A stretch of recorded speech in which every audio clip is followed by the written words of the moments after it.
This is the CBC Morning Report for today, Wednesday, September 6th. I'm Tisha Hines. Good morning. In our top story, there's a settlement to a contentious matter at the Oystins Bay Gardens in which food vendor Monique Best was evicted from a stall earlier this week. The announcement came after a visit to the facility by Acting Prime Minister Santia Bradshaw. She spoke with Ms. Best, her lawyer, Senior Counsel Ralph Thorne, and key officials, including senior government representatives, yesterday. CBC's Rianne Phillips was there and files this report. The Acting Prime Minister arrived at the Oystins Bay Garden just after 11 this morning to speak with all parties involved and the media. Spoken with all of the parties. I've heard from NCC. I've spoken to the individual who would have been awarded the contract for the shop here in Oystins. I've spoken with Monique and her legal representative, Mr. Thorne, and we have come to an agreement whereby we will regularize the tenancy for Ms. Monique Best, allowing her to return to the premises. She will obviously have to now go in and fill out the paperwork and make sure that everything is in place. I don't think there are any arrears that are owed at this point, but it is really to regularize it. And let me just say that the intention of these types of projects, when these started, was to empower ordinary Barbadians. Let's not forget that. It was not to simply operate as though we are running a commercial enterprise alone. Ms. Bradshaw also commented on the actions of the National Conservation Commission that has oversight for the facility. I know that the NCC took action based on the fact that obviously she was not a lawful tenant and legally they were within their rights to do so. But I do believe that at the cornerstone of all of this is how we treat people in situations like this. Monique would have lost her mum in June. And I feel very strongly that both the Rangers but also the NCC staff could have taken the opportunity to have a conversation with her. I think they would have noticed and alerted the minister that somebody was on the premises, that obviously the person had been deceased, but therefore somebody was operating. With that, I think that there could have been an attempt to reach out to the family to indicate that there is a process for applying if there is an interest in taking up the tenancy of the property. Ms. Best and her lawyer, Senior Counsel Ralph Thorne, welcomed the outcome. Since we've arrived at settlement, this is not an occasion for me to express any opinions as to legality. I know what the legal rights are. I would just pause and say that Ms. Best is fully paid up, and I want that made absolutely clear that there are no arrears owed in relation to these premises. But we're not here to discuss issues of legality. I want to thank the Acting Prime Minister for the intervention in defense of the issue of social justice. I delighted right now, and I am willing to continue it and be a good person and just to continue, and I will take on my mother's legacy until I can't anymore, but I will continue it. And the other party at the center of the issue had this to say. I will tell Monique publicly that I humbly apologize to whatever this may have caused you, your family, but likewise, equally, I believe the same hurt that you have, I actually hurt the same way because of the circumstances. And you are still, regardless, an active member of this association. And we stand by that. I think that this can bring a better unity among us as a people. Tongue and teeth will have words, and I'm glad that all parties have reached an amicable decision. Might come closer to me and let everybody see that we good, right? Shirley's Food Hut has been an iconic business in Oystins, having been in operation for close to 30 years. Rianne Phillips, CBC News. Well, coming up on the CBC Morning Report, the UAE invests in Africa at their climate summit.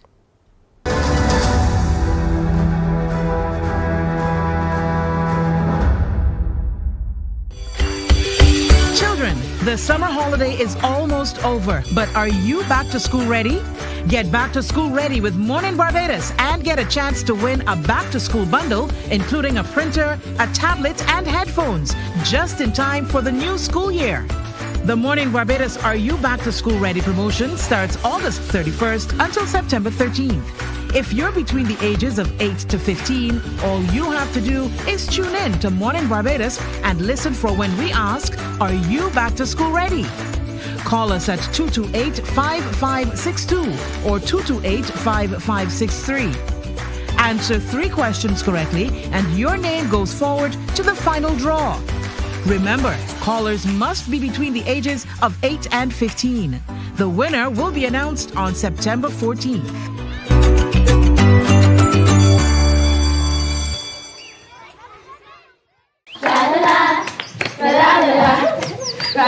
Are you a youth group, 4-H club, school, Cub Scout or Brownie Pack, or any organization or club with children ages 4 to 11 years? If yes is the answer, then we at Fun School, we're looking for you. Let's have fun singing, dancing, listening to amazing stories, doing craft, and so much more. I'm such a kid at heart. But to be part of this fun and exciting new season of Fun School, just simply send an email to Alicia Alves Grant at aagrant@cbc.bb for further details.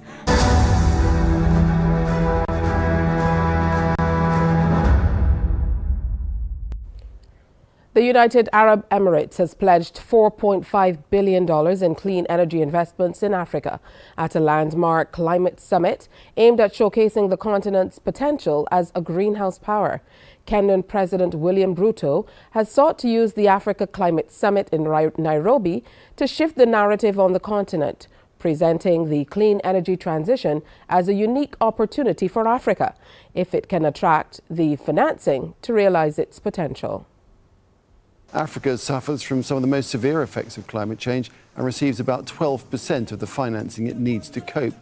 Hundreds of millions of dollars have been pledged to support African countries during the conference, but Kenya's leader says it's time to have a conversation about a carbon tax. To be able to unlock the resources that we need to be able to drive these new investment and financing opportunities, especially for green energy. We believe it is time to have a conversation about carbon tax.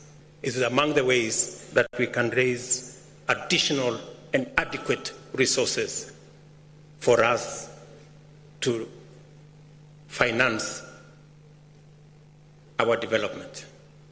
Developed countries must present a clear and credible roadmap to double adaptation finance by 2025 as a first step towards devoting at least half of all climate finance to adaptation.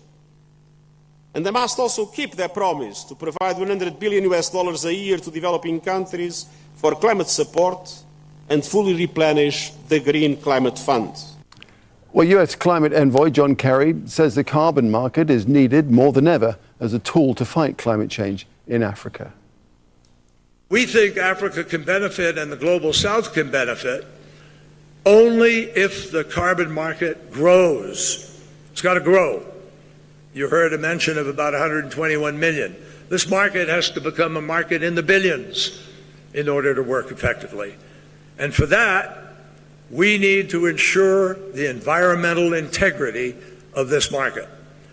This is critical, not only to protect the climate, but also to create a thriving market, because people won't take the risk either of getting involved in a market that doesn't have the right standards and guidelines. But Uli Kaite, who's the executive director of Greenpeace Africa, thinks carbon markets are simply unsustainable. We actually are advocating to put an end to costly and destructive fossil fuel subsidies which are being given to the carbon market. And we need to really shift that support to renewable energy, and now. As you can see, the new scramble for oil and gas in Africa is really, really something that we see very, very badly impacting our communities. So we need to be rejecting this carbon tax, which is really just a false way of us dealing with sustainable ways of managing the impacts of our climate change. France is reported to be in talks with Niger's military about a possible withdrawal of French troops from the West African nation in the wake of the fraying of ties following a coup in July. Thousands of protesters have been rallying outside the French military base in the capital, Niamey. And Niger's coup leaders have been urging France to withdraw 1,500 troops stationed there and has ordered the French ambassador to leave. Paris has refused, saying it doesn't recognize the junta's authority. Niger was plunged into turmoil in July when President Mohamed Bazoum was ousted in a coup. The government has already denounced the agreements that allow France to be on our territory. They are in an illegal position, and I think the exchanges that are underway should very quickly enable these forces to withdraw from our country. Ahmed Idris is outside the French base in Niamey and has the latest. We've seen the numbers decreasing over time since the unprecedented crowd we've seen here on Saturday. But there were also speeches delivered by organizers of the rallies telling people that they should not let their guards down. The struggle continues until the last French soldier leaves Niger soil. The news about possible discussion to withdraw the French soldiers from Niger Republic may not be as satisfying to the organizers of these rallies and protests against France. What they are saying, what they're insisting all along, is they want every single French soldier to leave the country. Remember, here, there is a base on our right here, where housing about 1,500 soldiers. Some of them came from Mali because Mali sent them out. And the Nigerians, organizers of this protest, were wondering why should they continue to remain on Niger soil when the military junta here wants them out. So they feel that they won't let their guard down, they won't stop the protest until the last French personnel is out of the country. Well, it's time to preview what's coming up in Morning Barbados at 6:30 here on CBC TV8. We'll be telling you all about a Gen Z climate conference. You definitely do not want to miss that. Plus, Supreme Heads Up. It's a special project coming up that involves school children and Supreme Counseling for Personal Development. We'll tell you how you can get involved. Plus, Michelle Russell is going to be in with the president of the Human Resources Management Association of Barbados as we look toward unfair dismissal and share more about that with you and segue into talking about the recently held and finished Don't Meth It Up poster competition. Plus, we have a new edition of The Next Chapter. That's all at 6:30. But next, more news, sports, and weather. Stay with us.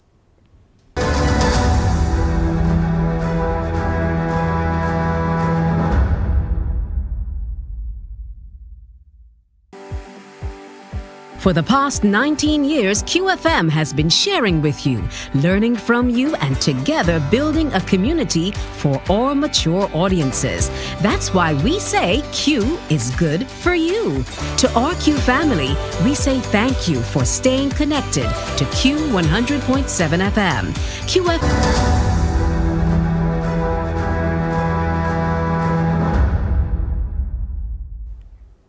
Barbadians are being promised an even bigger spectacle for Christmas in the square this year. The project, executed by the Royal Commonwealth Society of Barbados branch, involves the placement of dozens of Christmas trees at State House, the Grant D. Adams International Airport, and around the city. This year marks the 10th year for the project, having started in 2014 with just 19 trees. Trustee Miles Weeks says the society is planning to have 287 trees come December. And once again, a number of them will be on the water. We will be floating 32 trees on the Constitution River from the Duncan O'Neill Bridge east to the bridge at Constitution Road.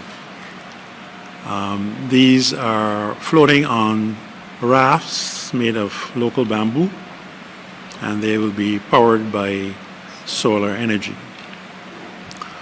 On land, because we are celebrating also the 75th anniversary of the United Nations.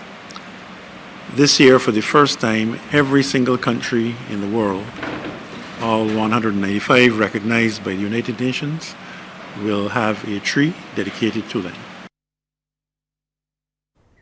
Major youth groups such as the Girl Guides and Cadet Corps, along with the Police Service, Defence Force and Parish Independence Committees, will also have dedicated trees. The project has been endorsed by President, the Most Honourable Dame Sandra Mason, who is the patron of the society. As Mrs. Bell will tell you a little later on, Christmas in the Square started in 2014 with basically just herself and me, where we traversed this country going to encourage all the schools to participate in what we considered a really worthwhile educational project. When you think of Christmas trees, you probably don't think of education, but the concept of Christmas in the Square was to highlight the educational aspect of our society. The project has not been executed fully for the past 3 years as a result of the pandemic, but Chairman of the Planning Committee, Cheryl Bell, has confirmed all schools have once again been invited to decorate a tree this year. Nursery, primary, secondary, private, you name it, they're invited and we can see what they do.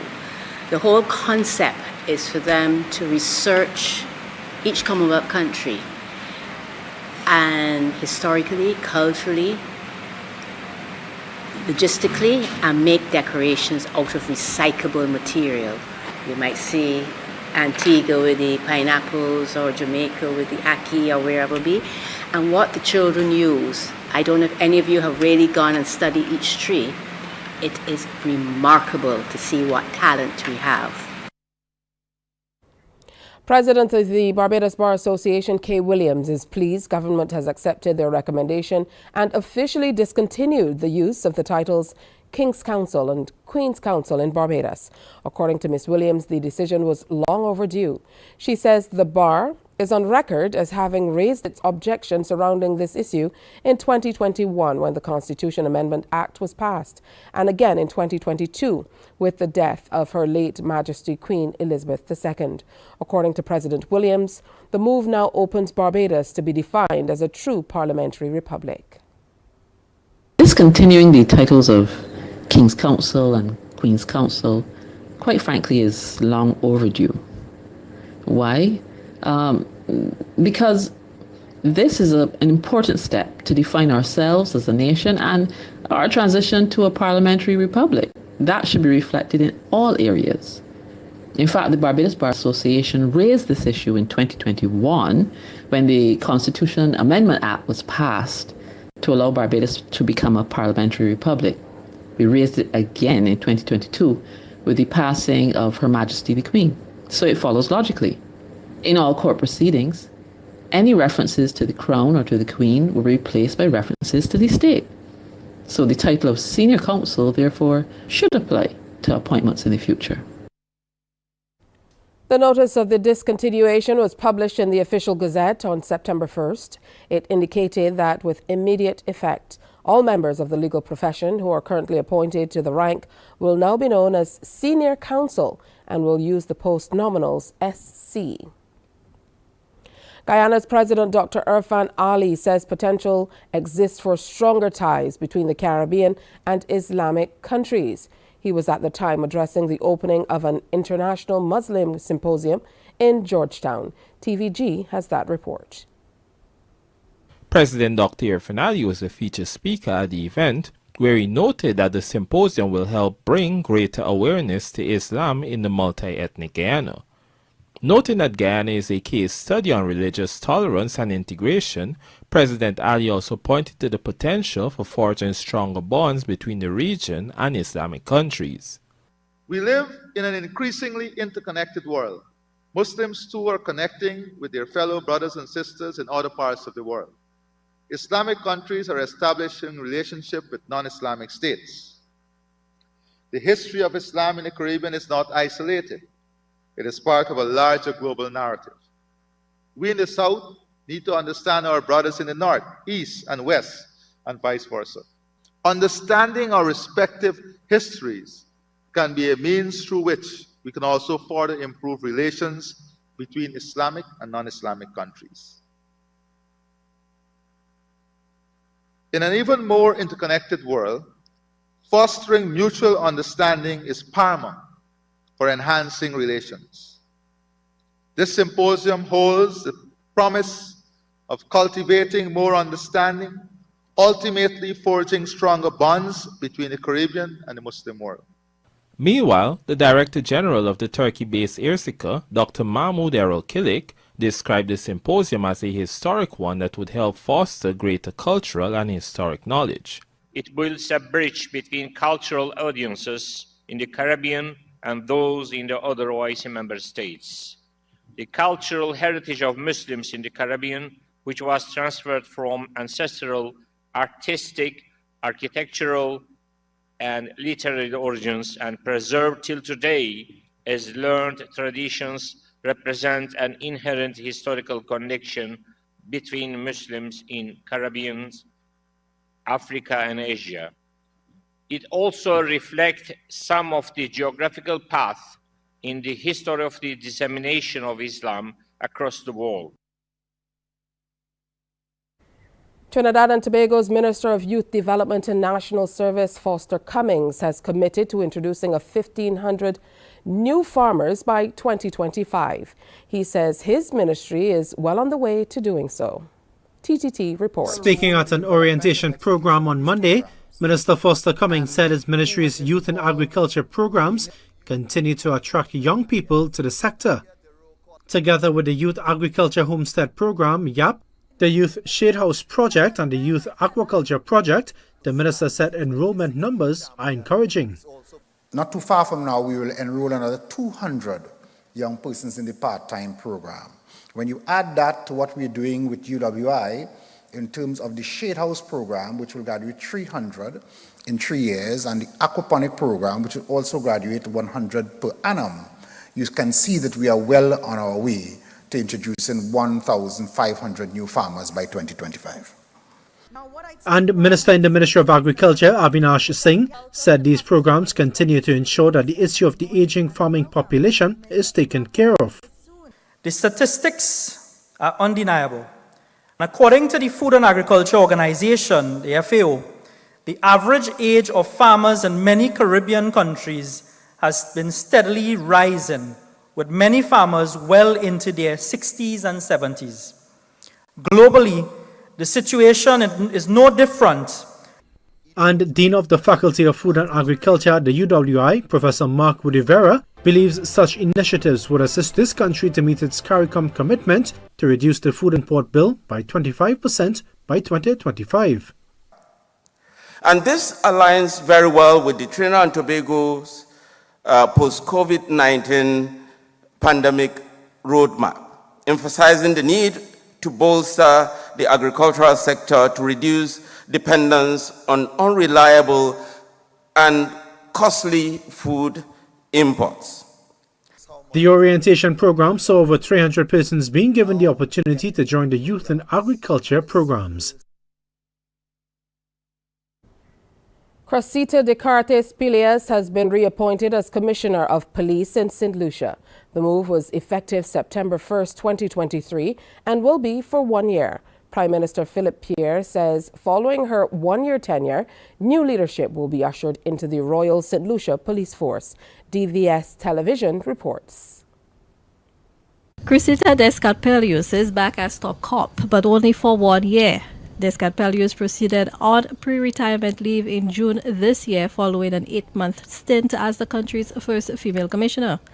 Deputy Commissioner of Police Ronald Phillips served in the role of Acting Commissioner of Police upon her departure. Prime Minister Philip Pierre, who is responsible for national security, told members of the press on Monday that the return of Descartes would help in facilitating the preparation of senior officers for new leadership after her 1-year tenure. Well, I'm very pleased that Ms. Polius has accepted to be the new Commissioner for this. She's actually on a 1-year contract. And we need to have, in the force, there was literally no succession planning. We have a core of young officers who are very capable, but we needed some time so that they could get the necessary training, they could get the required training and the experience. In sports, Guyana Amazon Warriors are the new leaders of the Republic Bank CPL after defeating host Trinbago Knight Riders in last evening's fixture at Queen's Park Oval. The Knight Riders were sent into bat and scored 172 for 8 off their 20 overs. Akil Hussein top scored with 44 not out with 2 4s and 3 6s. Ordine Smith took 3 for 31. The Warriors responded with 175 for 4 in 19.1 overs to win by 6 wickets. Player of the match, Saeem Ayub, made 62 with 4 fours and 4 sixes, while Shea Hope added 51. Ayub and Hope put on 93 for the second wicket partnership. Andre Russell took 2 for 29 and Ali Khan 2 for 30. The results moved the undefeated Warriors to 9 points and to the top of the standings. Now today, TKR are back in the field for a doubleheader against Barbados Royals. The women play at 2:30 this afternoon live on MCTV's Sportsmax Channel 311, while the men are on at 7 p.m. and that's live on Sportsmax 310 and tape delayed on CBC TV8 from 9:30 in the evening. The scientific aspect of the Arctic expedition has begun. Barbadian adventurer of the crew rowing the sea lane between the Atlantic and Pacific Oceans, Philip Isles, says they've begun to collect data on the propagation of the area near Victoria Island. It's for climate scientists in selected parts of the world, including Barbados. Let's take a look now at the weather. The barometric pressure stands at 1013 millibars. It's 26.3 degrees Celsius. The relative humidity is 86%, and the winds are blowing out of the east-southeast at 19 kilometers per hour. Present weather, fair with slight haze. Sea conditions for Barbados. This morning, moderate in open water with swells ranging from 1.5 to 2 meters and increasing. And here's a peek at how the tides roll in. So be careful as you head out for your early morning sea bath today. It's a mix of sunshine and clouds in Barbados with a few isolated light showers. That's early on. Later in the evening, here's what you can expect. Partly cloudy conditions with a few scattered light showers. And that is today's morning report. Our next newscast is Newsday at 12 noon on TV8, followed by The World at 1 via our radio network of stations, 100.7 FM, 98.1 The One, and 94.7 FM. Morning Barbados is next. Stay tuned. Wake up, wake up, wake up, wake up. Barbados, get up. Good morning. Good morning, Barbados. Good morning. Good morning to you. Good morning. Morning, morning, morning. Good morning to you. Good morning. Morning, Barbados. Good morning. Good morning to you. Good morning. Morning, Barbados. Good morning. Wake up, wake up, wake up. Morning to you. It's Wednesday, September 6th. Welcome to another Morning Barbados presentation. So good to have you in company on this wonderful Wednesday. I'm Tisha Hines and I'll be in with you until 8 o'clock this morning. I certainly hope I had a good night's rest, as we say in Bajan parlance. You know, sometimes there are things going on and, there are some people who can't rest easy when there's a lot happening. So I certainly hope today will be truly the start of a new day for you if you have any challenging things going on in your life. Yeah, remember to reach out if you need to. So on that special note of reaching out, a special good morning to those of you who I know tune in every day and watch the stream, or you watch on TV8 or from Flow or Digicel, wherever you watch from. We want to thank you for tuning in to Morning Barbados. We have a grand show planned for you today, so I'm hoping you can stick around and spend a little time with us today. We're going to make it enjoyable, trust me. We have something for the little ones, remember, or Are You Back to School Ready? Promotion is definitely on. So when I ask the question, are you back to school ready? Someone between the ages of 8 and 15 has to call in and just answer simple questions, and their name goes into a pool. Now, from that pool, we're going to select a winner anonymously to walk away with a bundle. That's right, a tech bundle. So they get a headset, they also get a tablet and a printer. And that, my friend, is a wonderful gift to go into the new school year, which is literally days away. The children are back in school on the 18th of September. Of course, the tertiary institutions are back already. I believe UE started this week. So a special good morning to those of you going into UE for the first time. And an even bigger shout out to those of you who are continuing, because I know if you're heading into second or third year, fourth year, as the case may be, sometimes it gets even more difficult. So sending some love your way today. Now we're going to be telling you today about something called the Supreme Heads Up Project, We've been working in collaboration with Supreme Counseling for Personal Development for the past few weeks to talk about mental health and wellness. And now they're doing something just in time for back to school. We're going to tell you exactly what that is. And a part of it, they're offering 50 back to school haircuts. We're going to tell you all about that project and why you should get involved if you can and how you can. Of course, Sean is going to be in for that with us. He is, of course, the CEO of Supreme Counseling for Personal Development, and he's going to share more. We're talking HR with the Human Resources Management Association of Barbados, and that segment is always engaging. President Nicholas Roberts will be here, and he has invited Michelle Russell, who is an attorney at law and employment law and industrial relations, and she's no stranger to CBC, most certainly to Morning Barbados. We've had her on several times. She really knows her stuff. She also writes articles in the dailies here in Barbados. We're talking about unraveling unfair dismissal, the impact of an incorrect procedure, which is very, very important. These days, a lot of people are really exercising their rights when it comes to, those new laws that came into being in just the last few years. So we're making sure that you're on top of that. Plus, the National Council on Substance Abuse did a Don't Meth It Up poster and writing contest. We are going to highlight the winners, show them a little love, and of course, show you what they've been able to do to take the top prizes in that particular competition. Always a positive one, and most certainly it helps to find out where young people's minds are at and share messages by them for them. Then the next chapter is back with Shaquille Miller, who is an author, and he's talking to us about his book, Whispers. So as you see, we have a packed show today, but that's just the way we love it, showcasing people, places, just about everything that we have to offer here in Barbados and across the world. And of course, we're reminding you about the Africa CARICOM flag raising and so on that's coming up. We're going to be doing a special on that, so we'll mention a little bit about that for you so you know exactly when to tune in here on TV8 to be a part of that. But we're going to get started with the Climate Gen Z Conference. We're telling you all about that. Our Dean Serju, Communications Lead with the Cropper Foundation, and Dr. Ariel Thomas, Associate Journal of Caesar Curator, the Voices podcast. They're going to join me now. We're talking all about the Caribbean's first climate conference catering to some of the region's youngest advocates and leaders, and it's going to be hosted in September 2023. So, folks, good morning. Welcome to Morning Barbados. Hi, good morning, Kasia. Good morning. Good to have you with us. I'm going to start with you. It's a real pleasure. Can I just say, Tisha, it's really great to be here. It's my first time doing an interview like this on television in Barbados. So I want to say a very special good morning to all of your viewers tuning in across Barbados and beyond. Sure. Well, welcome. It's good to have you. And it's good to be the first one to get you on live TV. So I'm sure you'll be absolutely fine. So talk to me all about this project that is upon us, and why are you reaching out to Gen Z? Well, all right. I'll toss that Maybe one to Ariel. Yeah. Yes. Can you hear me clearly, right? Maybe I could take off with this one.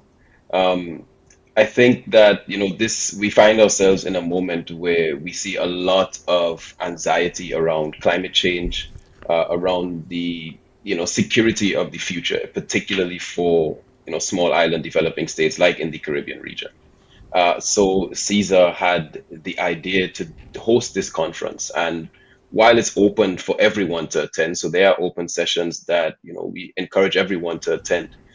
We felt it was important to give young people a platform where they could feel a sense of belonging and a sense of ownership, because we want them to recognize that they play a very important role in the sustainable development and the future of the region, because they are the future. They are the generation that will have to deal with the majority of the circumstances. So, although generational boundaries can be somewhat arbitrary, Gen Z sits at a very unique place where they are very aware, they're very connected, and they're plugged into what's happening around the world. And they do feel a lot of anxiety about the future, about this increasingly unpredictable climate. and at the same time, they don't have the power to influence, or they don't feel like they have the power to influence the policies and the decisions that could help us to mitigate this crisis. So, at that place, we want to meet them there and equip them and give them sort of a platform that they can realize they have a voice and they are able to influence the direction that we move forward as a region.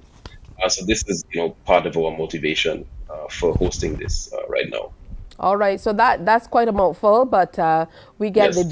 the general gist of what you're sharing with us. And for those people who are not fully aware of the Journal of Caesar and the Cropper Foundation, let's talk a little bit more about that as well, and why this is the body that really is pushing toward this conference.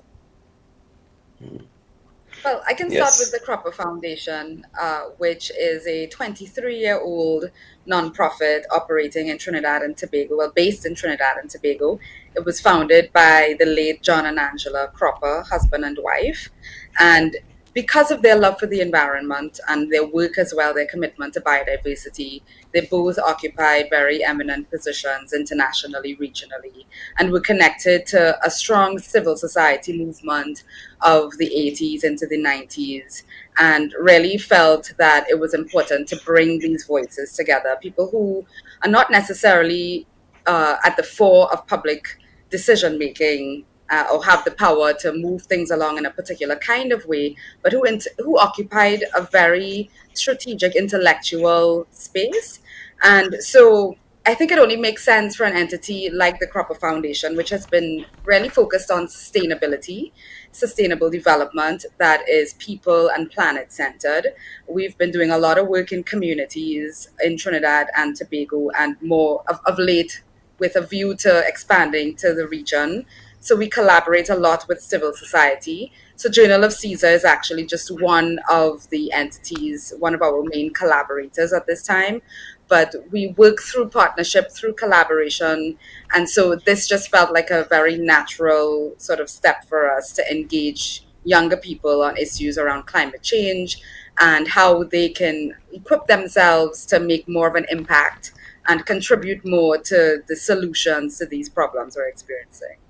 All right, well, speaking of partnerships and collaborations, I believe there is some collaboration with our own Ashley Lashley Foundation based here in Barbados. So let's take a look at how you guys are working together to make our planet a whole lot better.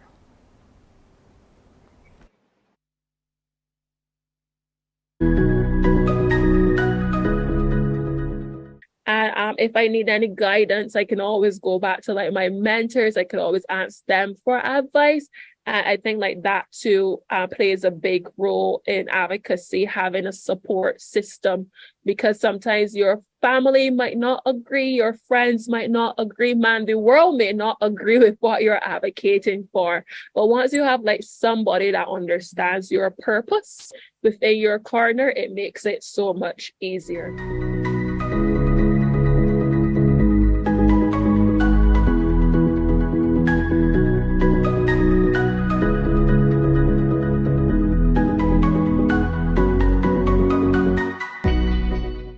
Of course, the 3-day conference is going to be virtual. So Ariel, tell us a little bit more about how people can get involved outside of those who are obviously advocates and the organizations that are already involved. Tell us about the logistics. Yes, so this 3-day conference is completely virtual. And I think this is something that really speaks to young people. They are digital natives and they are, used to connecting online. And interacting with one another online. And we thought that this would allow us to have a much wider reach and, include many more people around the region.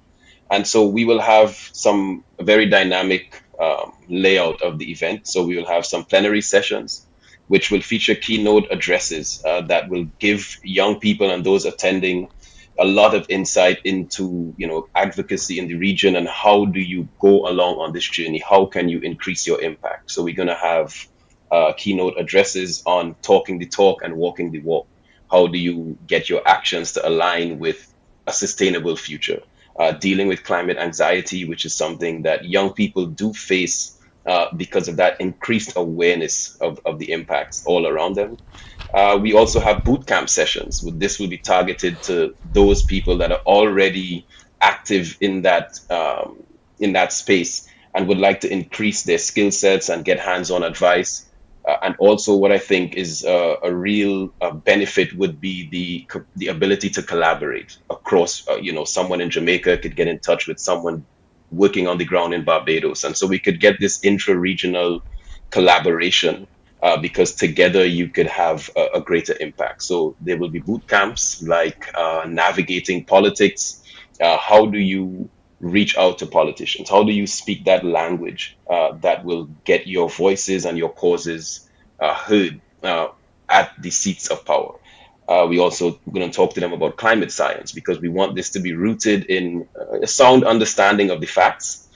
So climate science with a focus on the Caribbean, just to name a couple of the bootcamp sessions.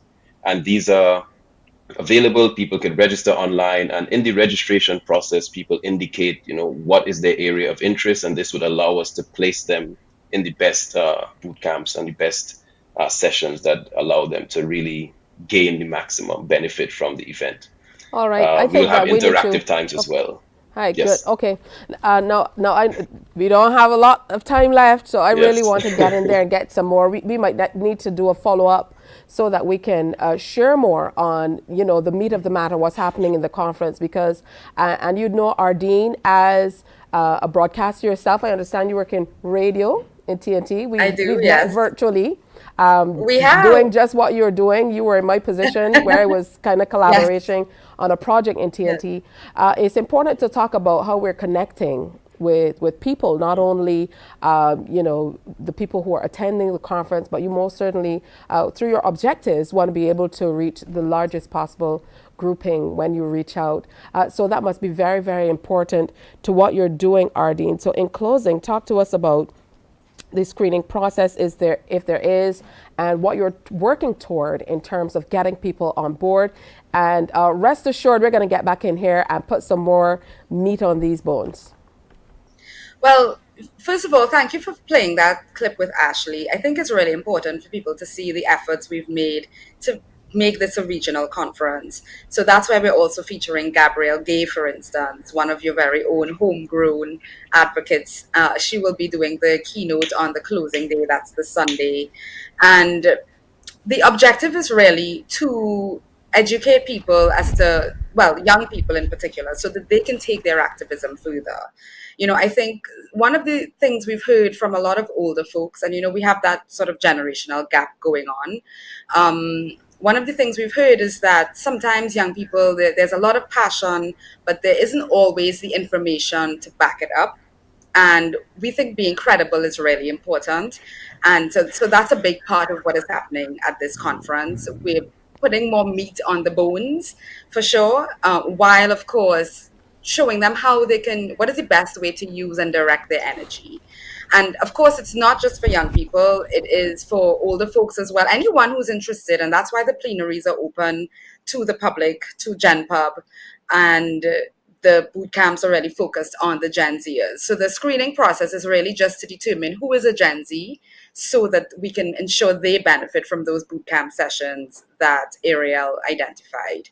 And so going forward, we're not sure that we're going to stick with Gen Z, but the idea is to find a way to continue engaging the Caribbean public around issues of climate change, around the kinds of actions that need to be taken by ordinary citizens, because we are living the reality of climate change. I mean, I know the sun must feel extraordinary in Barbados. It always did to me.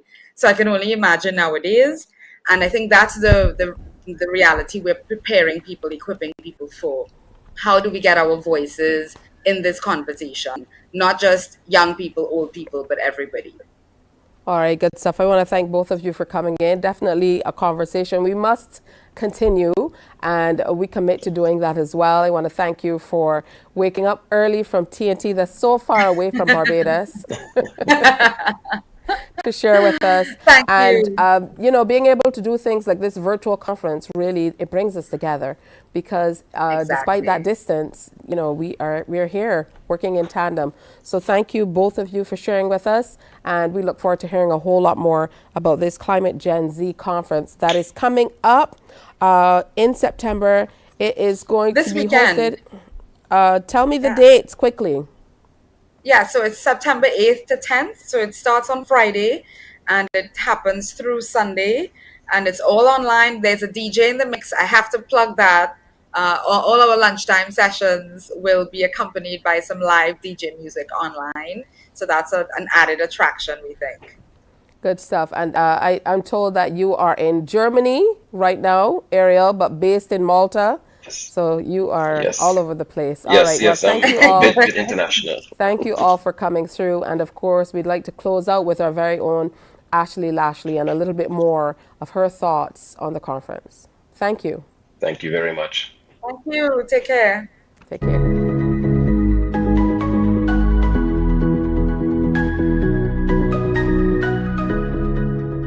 So I think too, like persons underestimate the capabilities of us as young persons.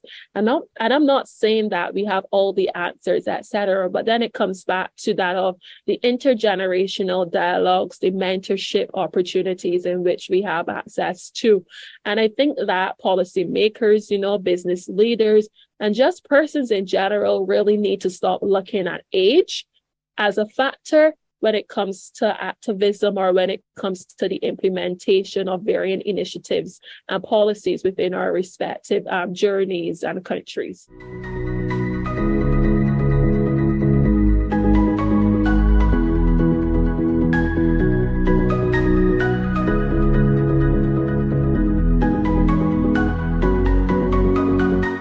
Morning, morning, morning. Good morning.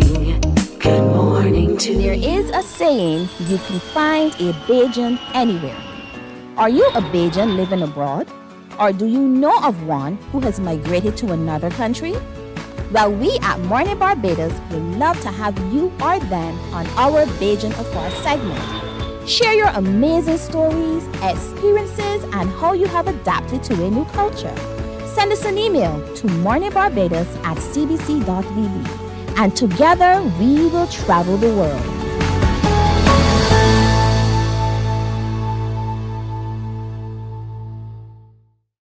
Enjoy movies, soaps, drama, comedy, inspiration, education, music, and more. You get it all when you get MCTV, because MCTV gives you more. The facts say Morning Barbados reaches an audience of over 50,000 and Newsnight reaches over 56,000. It's morning, morning. Good morning. Good morning to you. Welcome back to Morning Barbados on this Wednesday. It's already the middle of the week. You know how things go. It goes by so quickly.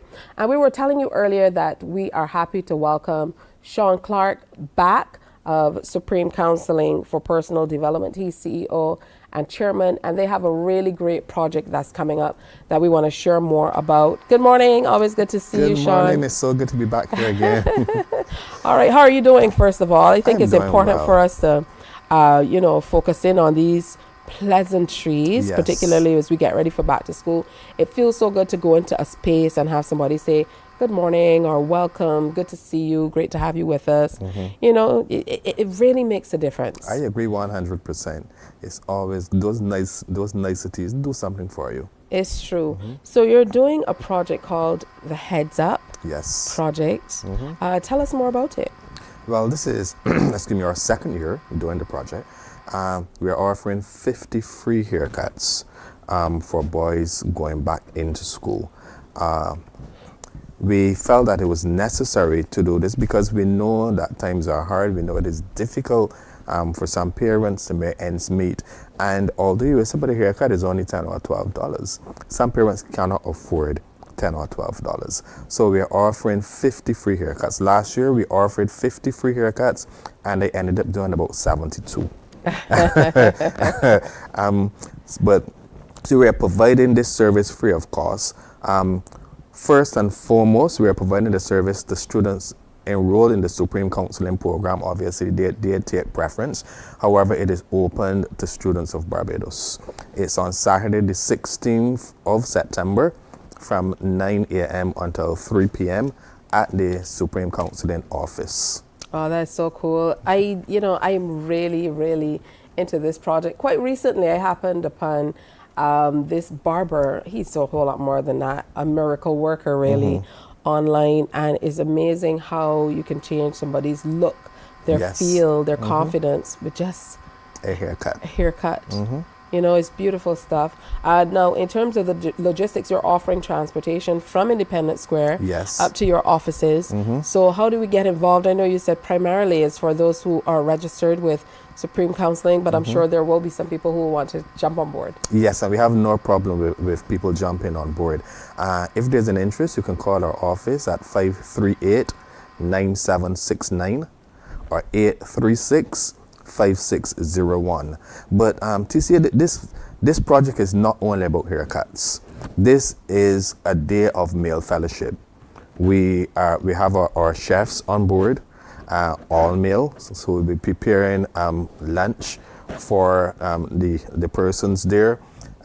We have our male psychologists and counselors that will be present, our male mentors. We'll have our PS5 for games. We will have television that we can watch videos together. So just come out. You don't have to come get your haircut and run off. You can come get your haircut and just relax with us. If a parent believes that her son needs to sit with a psychologist, the male psychologist will be on board, providing that service free of cost. If you believe that your child in need of a male mentor, our male mentors will be there on hand as well. So we are just doing it for our young men before they go back into school. Wow, I love that. And it's open from primary to secondary school as well, students? Yes, it is. Yes, it is. Yeah, does it make a difference in terms of the timing, or do you love to, kind of commingle, get everyone in there, let younger boys see older boys and engage with the mentors and so on? We love to do this just before they go back into school as a kind of a motivation to send them back into school on a high and, to let them know you are not alone. Now, although we are offering this on the 16th of September, this project continues throughout the year. So anytime that a young man believes that I need to have a discussion with my mentor, that person will be able to get in contact with the mentor.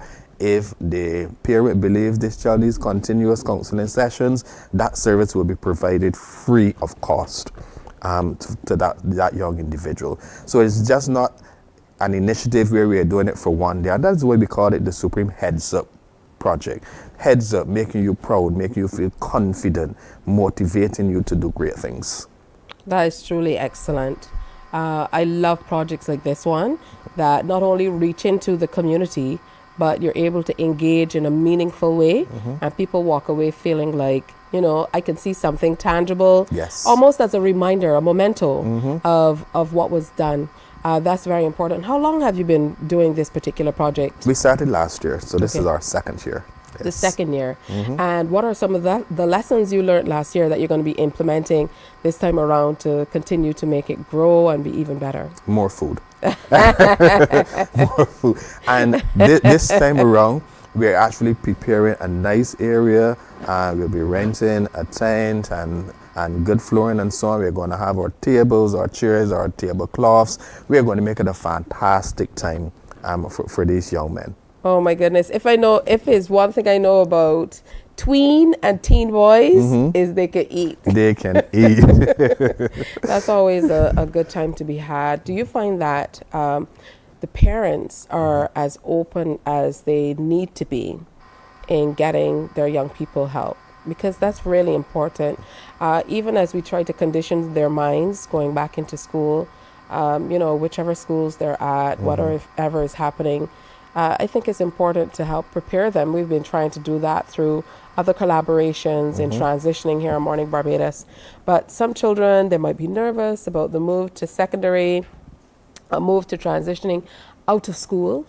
Some people might not have a real plan. Yes. As you would like to have it for the next stage of life or so on. So do you find the parents are kind of taking that in hand a whole lot more? Or do we need to do more? I think we need to do more. I think sometimes the parents, because of their own nervousness and so on, especially with children going into secondary school for the first time, they somewhat ignore And sometimes not purposely, not willfully. They somewhat ignore that, you know what, last term, my child was the oldest child in school. From this term, my son is going to be the youngest child in the school. In some cases, my child goes now from the person who is the aggressor to the person who is being bullied, who is being taken advantage of. And not only that, but at that stage, a lot of our males are also about to go through adolescence. So you have now these changes happening in the body that feels somewhat strange to us. Plus, we're going out to a new environment, a strange environment. So there's a whole lot going on. I find that parents sometimes we're onto this crisis situation, then to reach out for help. And oftentimes they ignore the little signs, that, and if we pay attention to those signs and we seek assistance in the early, then we can remedy a lot of the concerns that we have. Yeah, your thoughts though on, because I know for some parents they're battling with the new policy, so there are not more boys in particular that we're seeing with higher haircuts. They're getting the fades and roundups, they're going for the twists and braids and so on.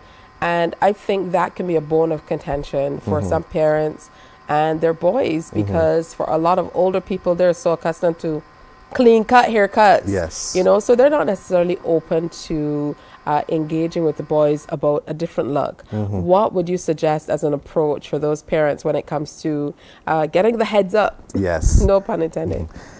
I think what I'm about to say now may be a bit controversial, but the Ministry of Education is not in your household. When your child leaves home mornings, you are the parent. You are still in charge. Don't matter what policy is put in place. You are still in charge. You still make the decisions.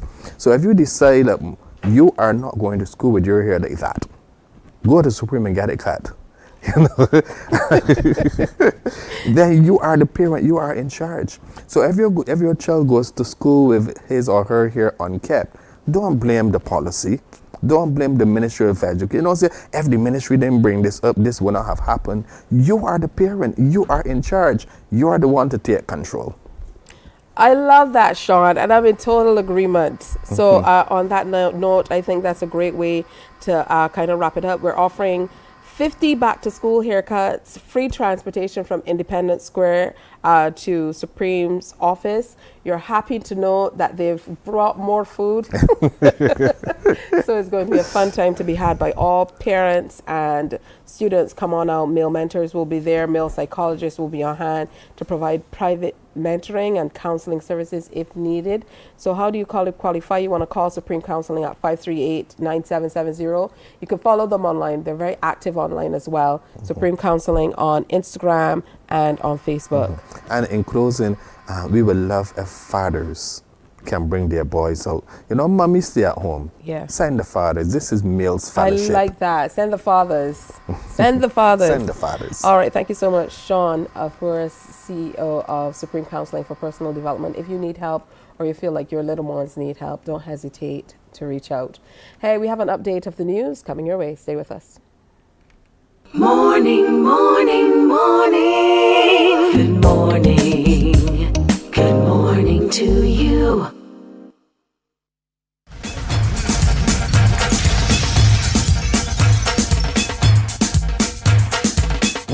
.1's one is more than a station. We don't just play music, we keep you company, cheer you up, keep you informed and entertained. We are a vibe. What do you mean? Every day we bring the party to you. We are your #1 party station. We love playing music for our listeners.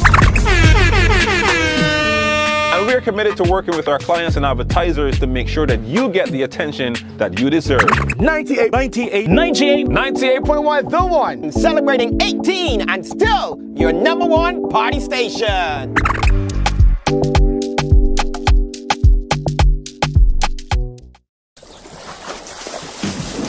From the beautiful shores of the gem of the Caribbean, Barbados, home of the amazing Harrison's Cave, the tantalizing Oystins Bay Garden, our historic garrison, the indigenous road tennis, and the friendliest people in the world. We are 94.7 FM. Morning, morning. Good morning. It's Wednesday, September 6th. Time for an update of the news. There's a settlement to a contentious matter at the Oystins Bay Gardens in which food vendor Monique Best was evicted from a stall earlier this week. The announcement came after a visit to the facility by Acting Prime Minister Santia Bradshaw. She spoke with Ms. Best, her lawyer, Senior Counsel Ralph Thorne, and key officials, including senior government representatives, yesterday. CBC's Rianne Phillips was there, and she files this report. The acting Prime Minister arrived at the Oystins Bay Garden just after 11 this morning to speak with all parties involved and the media. Spoken with all of the parties. I've heard from NCC. I've spoken to the individual who would have been awarded the contract for the shop here in Oystins. I've spoken with Monique and her legal representative, Mr. Thorne, and we have come to an agreement whereby we will regularize the tenancy for Ms. Monique Best, allowing her to return to the premises. She will obviously have to now go in and fill out the paperwork and make sure that everything is in place. I don't think there are any arrears that are owed at this point, but it is really to regularize it. And let me just say that the intention of these types of projects, when these started, was to empower ordinary Barbadians. Let's not forget that. It was not to simply operate as though we are running a commercial enterprise alone. Ms. Bradshaw also commented on the actions of the National Conservation Commission that has oversight for the facility. I know that the NCC took action based on the fact that obviously she was not a lawful tenant and legally they were within their rights to do so. But I do believe that at the cornerstone of all of this is how we treat to people in situations like this. Monique would have lost her mum in June. And I feel very strongly that both the Rangers but also the NCC staff could have taken the opportunity to have a conversation with her. I think they would have noticed and alerted the minister that somebody was on the premises, that obviously the person had been deceased, but therefore somebody was operating. With that, I think that there could have been an attempt to reach out to the family to indicate that there is a process for applying if there is an interest in taking up the tenancy of the property. Ms. Best and her lawyer, Senior Counsel Ralph Thorne, welcomed the outcome. Since we've arrived at settlement, this is not an occasion for me to express any opinions as to legality.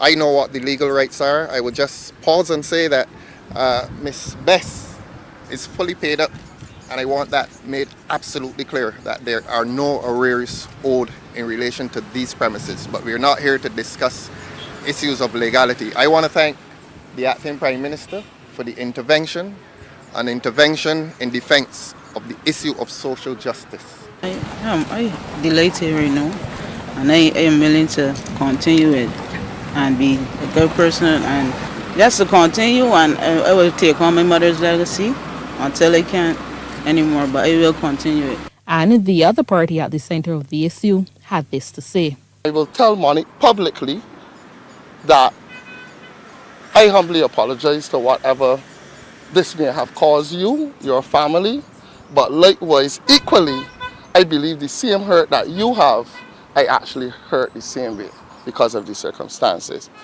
And you are still, regardless, an active member of this association. And I stand by that. I think that this can bring a better unity among us as a people. Tongue and teeth will have words, and I'm glad that all parties have reached an amicable decision. Might come closer to me and let everybody see that we good, right? Shirley's Food Hut has been an iconic business in Oystins, having been in operation for close to 30 years. Rianne Phillips, CBC News. Well, that's our news update. Our next newscast is Newsday at 12 noon here on TV8, followed by The World at 1 on our radio station, so tune in for that. Morning Barbados continues after this. Morning, morning, morning. Good morning. Good morning to you. We enjoy a game of dominoes and singing karaoke. I just love cruise. When you love me just a little bit longer. You get to relax and have a drink and listen to some nice music. It's something different. It's spectacular. It's fabulous. You know, it's a different feeling altogether. I never feel so good. Follow me to Q in the Community this Thursday. You know why? It's summer vacation, and CBC TV8 says laugh a little. Your mid-mornings have now included some family-friendly, side-splitting series like The Partridge Family, Benson, and Designing Women. TV not to be missed this vacation. Weekdays from 10 a.m. on CBC TV8.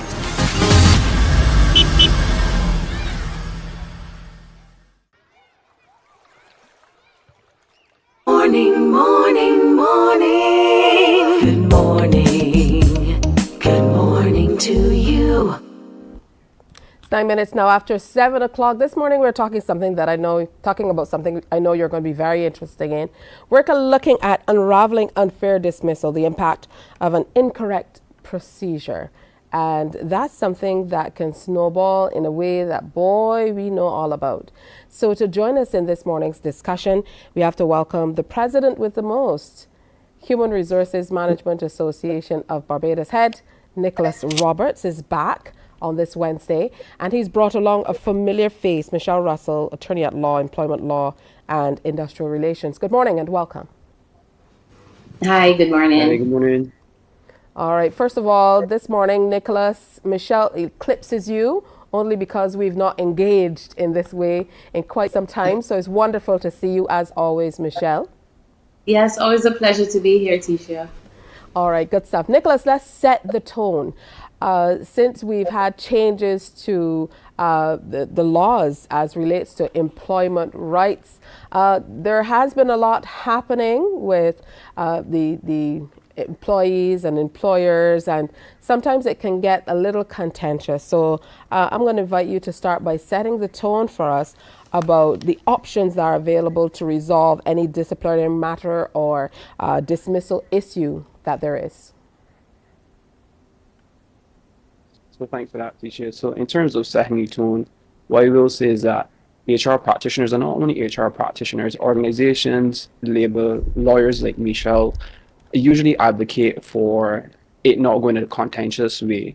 So generally, if there is a grievance within the workplace, we as in the HR department would ask the employee and the employer and their direct superior, or if it's two employees on the same level, to have a conversation.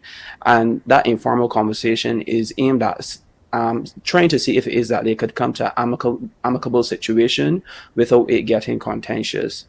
And this is called alternative dispute resolution. The aim for this is to have conciliation or collaboration problem solving.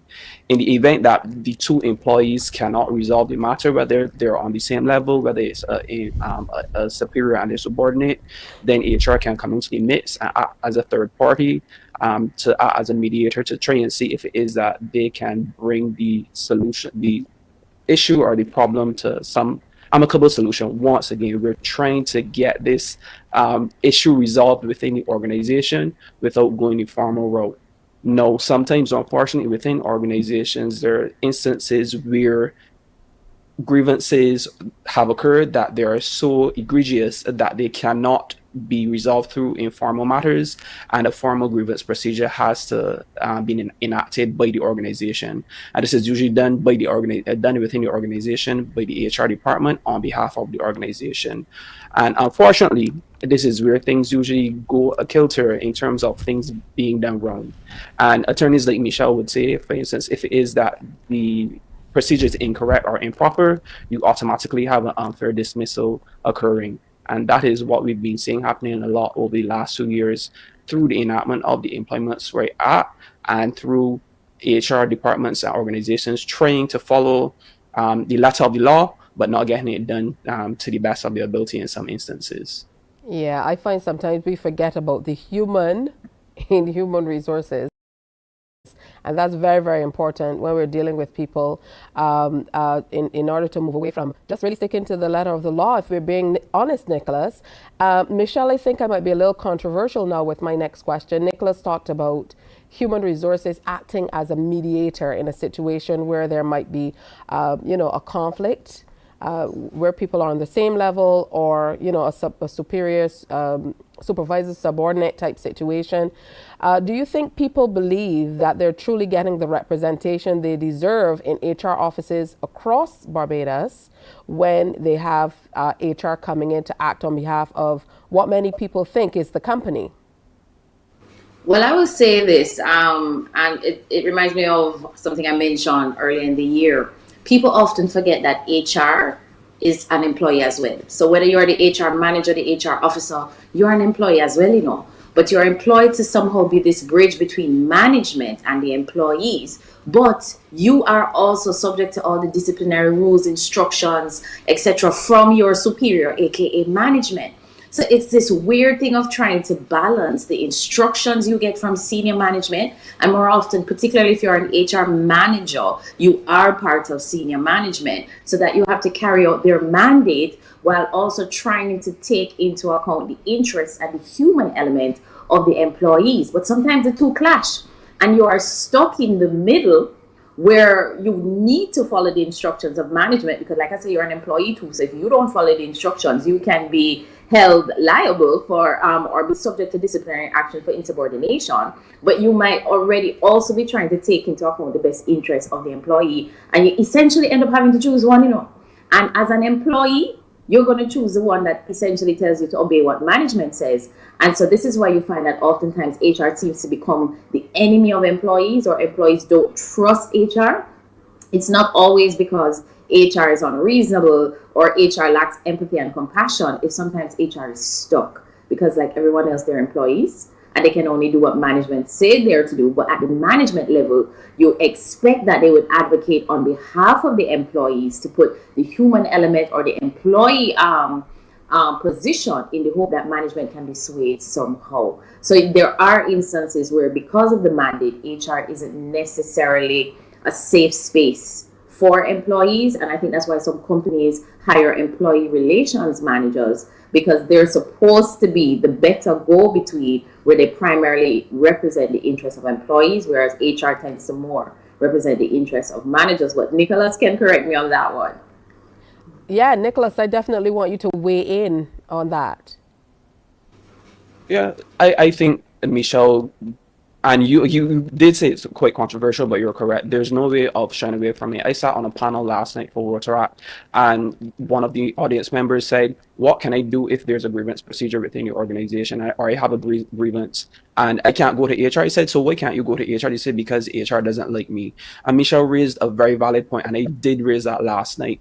At the end of the day, I think people forget that HR practitioners are your HR department, are your employees as well. So we are stuck in a very precarious situation where we are representing the needs or the wants of the business or senior management, as well as trying to advocate for employees. And Michelle is correct, we are ourselves employees. So there's that gentle balance and that fine line that always has to be traversed in terms of how we handle situations when it is that we are looking to see that we can resolve things in the best way for all parties. And unfortunately, because a lot of managers within organizations do not like to perform their HR function, because they say that all of the time. HR is a function, and if you are a people leader, if you're a supervisor and you oversee people, you have an HR function. But people or managers within organizations do not see that. They always push it down to the HR department or to the HR manager or HR officer or whoever. And then that is how HR becomes the enemy of employees, because it is seen as HR is the one that is always bringing down the hammer. And HR practitioners are not hatchet people. We're not there to do the dirty work of the organization. But unfortunately, that comes with the job. However, if it is that we need to do it, I always say that we should be doing it in the most humane way, as you preface the conversation, as possible, because we are here to do a job. And I think that if it is that we have to reprimand employees, it's always trying to reprimand employees in a way that we leave them with dignity, whilst getting the needs of the organization or the wants of senior management executed. Absolutely. That's why you're Mr. President. Well said, Nicholas. Well said. So let's delve into some of these disciplinary processes in the workplace and talk about how they can lead to unfair dismissal, Michelle. I'm going to talk about that, but I wanted to just jump onto something Nicholas just said. when he said HR managers should carry out the mandate, so that employees still have some dignity. And I want to address something I don't often see spoken about, which is the issue of burnout. There are certain professions that you're going to burn out more quickly, especially if you are in a profession that deals with a lot of contention. So that day in, day out, all you're dealing with is complaints, contention, conflict. You will burn out much quicker. So that what I have found is that a burnt out HR officer finds it way harder to show empathy. The same as in my role as a labor attorney, when I am coming to my wits end from too many disciplinary hearings, too many tribunals, too many anything, I literally have to stop and take on nothing else that's contentious because I find I get irritable. I am less empathetic. I am less compassionate. I'm short-tempered. My words are catty. And I find that what we have to do with HR officers is be able to make sure they take their vacation, or they won't be able to exercise the human element necessary, that delicate balance. Moving on to the question you've asked. All right. So in other words, do what's in place by the organization as a function of what you're supposed to do. Take your vacation, which is what you advocate for us to do. Yes. All right. But so HR on now to don't. They don't. They put off vacation way too often. All right, Nicholas, take heed. All right, so on to this disciplinary process in the workplace that can lead to unfair dismissal. Okay, so normally, and this is important, as long as an employer is contemplating any kind of discipline against an employee, they must activate the fourth schedule of the Employment Rights Act, which I'll just refer to as the ERA. Now, people somehow still mistakenly believe you only activate the disciplinary procedure for dismissal, so that they believe that if you're contemplating dismissal, then you have to go to the fourth schedule of the ERA, but that's not true. When you read the fourth schedule, it says if an employer is contemplating disciplinary action, then they must essentially activate what is the disciplinary procedure, which is you invite the employee in writing to a meeting, and in that letter, you have to set out in detail the allegations against the employee. Now, while the act is essentially prescriptive, so it tells you what needs to be done, it doesn't necessarily go into detail. So this is where the case law becomes important. This is where having labor attorneys assist you is important, because the case law essentially says that in setting out the charges, the employee must know the case he has to answer. So you cannot say something vague like for being loud in the office, because then the employee is like, when was I loud? Who was I loud with? Who heard? Who complained? What is the level of loudness that's allowed? Is there a decibel level? The employee must not have to guess. So you must set out the charges with detail and specificity, and provide copies of any documents on which you're relying to support the charges. You set a date for the meeting. The letter must tell the employee he has the right to bring a representative of his choice, and the employee must get adequate notice of the meeting. And this has been a sore point for me over and over, where employers like to do this thing where on Monday they give you a letter inviting you to a disciplinary meeting that says bring a representative and this is the charge, and the meeting is Wednesday. Or the meeting is Thursday, and they like to hide behind the section in the fourth schedule that says the meeting should, as much as is possible, occur within 7 days. But within 7 days doesn't mandate 7 days, because if we go back to the case law and the spirit of the act, which is the employee must be given a reasonable opportunity to consider his response, which I think it would be clause 2 of the same fourth schedule, literally says the employee must be given a reasonable opportunity to consider his response. Can an employee who gets a letter on Monday evening be ready for Wednesday? At what point do they get to consult with a representative? The representative might already have pre-scheduled meetings, events, etc. So that you must be reasonable and give at least 7 days. And this is why I like the case of, I believe it was Pauline Wood and Jada Builders Inc., where Deputy Chairman Kathy Ann Hamblin actually spoke to it, where they gave the employee only 48 hours notice of the meeting. And she chastised the company for it and said this is not possible that an employee would have a reasonable opportunity to consider their response. And so that employers must do that when they invite you to the hearing. All right. Lots and lots of areas that we still need to cover. But Nicholas, I know that you are having a session this afternoon. I don't know if we're invited as non-human You're always invited. Practitioners, but tell us more about that as we wind up today's presentation. Yes, definitely. So you're always invited. So that is going to be led by former chair of the Employment Rights Tribunal, Justice Blackman, who will be analyzing the case of the National Union of Public Workers versus Rosalind Smith. And as you can see, Michelle Russell as well as Michael Koyman, who are two prominent attorneys will be sitting on the panel, and they will also be providing their analysis.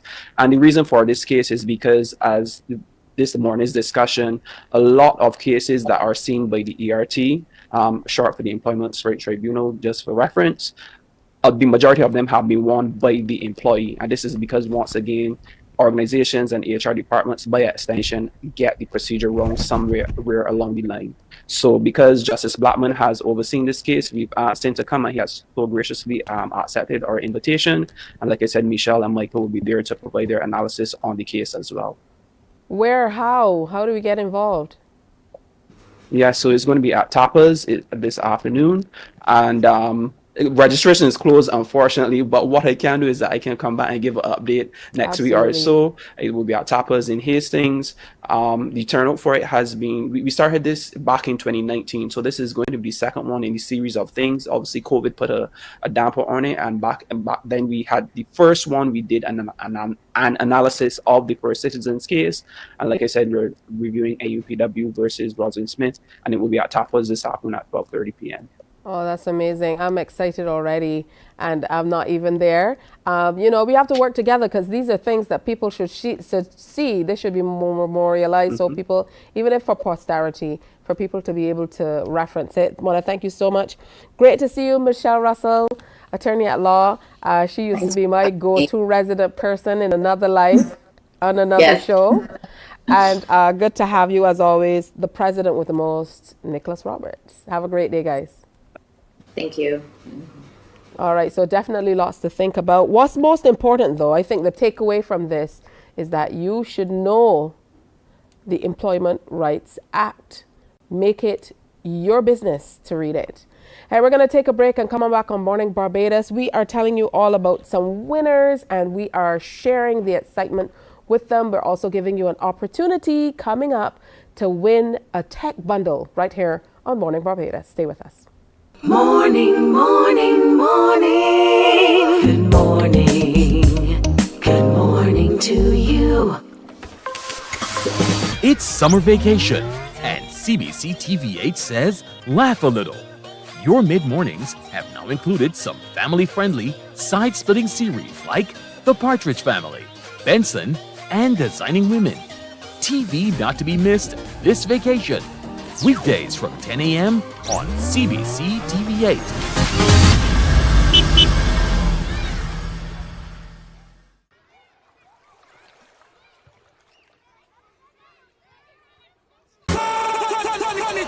It's Match Day Live from the 246 with host Damian Best. Your all-access pass to the action happening in the BFA Premier League and beyond. Every last Monday of the month on CBC TV8. Kickoff time, 8:30 p.m. with analysis from our panel and highlights of the top performances. You can weigh in on the discussion via WhatsApp on 228-5. Morning, morning, morning. Good morning. Good morning to you. All right, so we have 3 ladies claiming the prizes in this year's Don't Meth It Up competition organized by the National Council on Substance Abuse, and the contest encouraged entrants to submit works of poetry, illustrative posters, or an essay.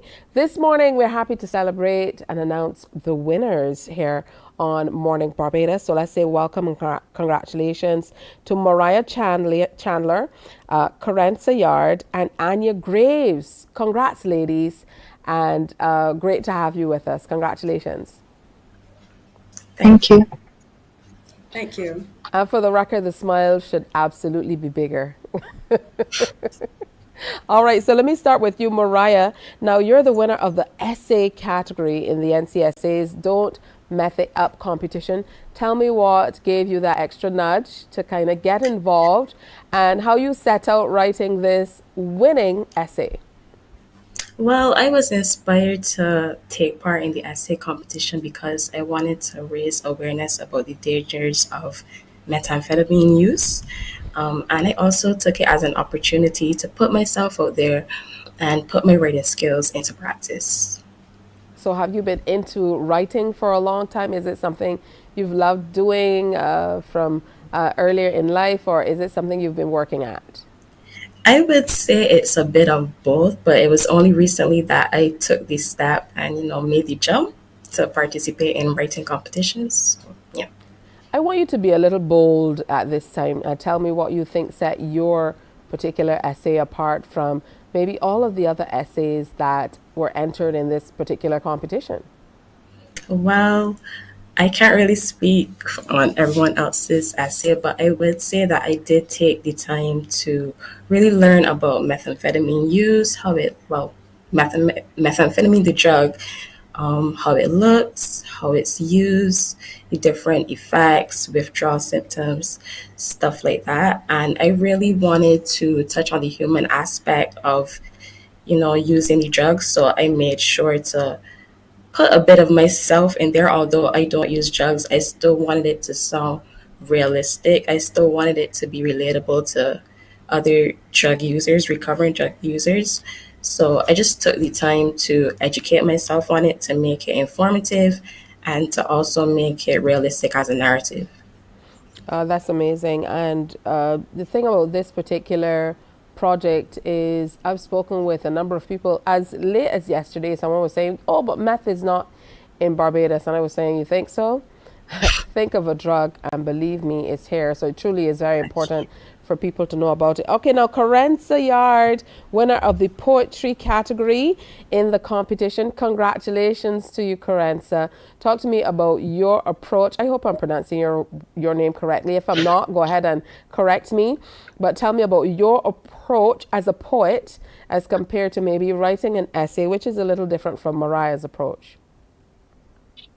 For my approach, it was a bit hard. I actually had some trouble understanding what I wanted to write and how I wanted it to sound, because there were so many possibilities that I could have written about, but I couldn't choose, so I had to go consult people about it. And then someone was like, you should relate it to water, and I was like, how can I get this to relate to water? I don't usually rhyme whenever I write any poems. I just write and hope that it flows as I want it to. And I thought relating it to water would be extremely cool. And it obviously turned out to be extremely cool. Talk to me about the way you feel when you look back at your works. I know oftentimes, we write something. For me, I love to write as well, but when I go back at my work, I always find something that I can change, something I can improve. I feel like, oh, I could have done this a little better. How are you feeling coming out on top of this competition? Honestly, I'm pretty happy, but every time I look back at it, I'm like, I could have done this better. There's so many things I could have changed to make it flow more. Yeah, well, it was what it needed to be because you've come out on top. What about the home support? What's everybody at home thinking about you winning this competition? Oh my goodness, they would not shut up.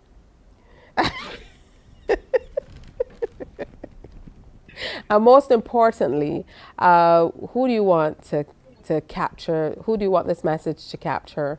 Ideally, in a utopia, in a perfect world, what would your poem do for Barbados? I hope that it would urge people to first actually look up the symptoms of meth and how it affects people, and also seek medical help as well as any therapy that they need. I understand that instead of using the drugs as crutch, we could always try to use therapy or other nice and calming things that will improve mental health and the like. All right, and last but certainly not least, we also have with us Anya Graves, who's the winner of the poster category. I saw your poster and I honestly was absolutely blown away, Anya. I've not read the essay as yet. I've not read the poetry as yet. I really need to read them. But seeing your poster, it was so impactful. I could see that a lot of thought and research went into it. Congratulations again. Talk to me about the process of pulling this together. Thank you very much. The process of pulling together, I came up with two sketches from which I consulted with my family, and this one actually won the most votes. If you look at the picture, there is a tear streaming from the eye, and that is actually a suggestion that was given to me by my little brother. So the whole family was a part of this initiative. Also, if we look at the picture, the body signifies the deterioration and the physical decay caused by meth use, while the skull signifies the ultimate path to death. The tear that I mentioned before depicts the underlying causes of addiction and also encompasses the regret and entrapment felt by the individual. On the right, the cluttered mail of final notices and past due bills highlights the impact of one's real life responsibilities and the work performance. The shattered phone that is presented forward also shows missed messages and calls from loved ones, including pleas, and emphasizes detachment from reality and the shattered relationships as a result of the use of meth. The handcuffs that are attached to the bung also symbolize the inescapable grip of addiction. And in the background on the couch, the fading words serve as poignant reminders of what one stands to lose, such as their education, their health, their ambition, positivity, family, and other things. Well, the word love life bursts through, urging individuals to cherish and protect what truly matters. So all in all, Don't Meth It Up is a powerful call to reject the destructive allure of meth and embrace a life filled with love and purpose. Yeah, I feel like it captures so much of what people are going through, even with the final notices in there. I thought that was very interesting because sometimes we forget that people are living life, and sometimes people turn to drugs because of what's happening in their lives. Very important. I also found it very impactful what you did with the shattered face of the phone with the messages, and you could see in part some of the messages, wholly some of the other messages on the phone, but very, very impactful. Generally, you said there was a vote in the family.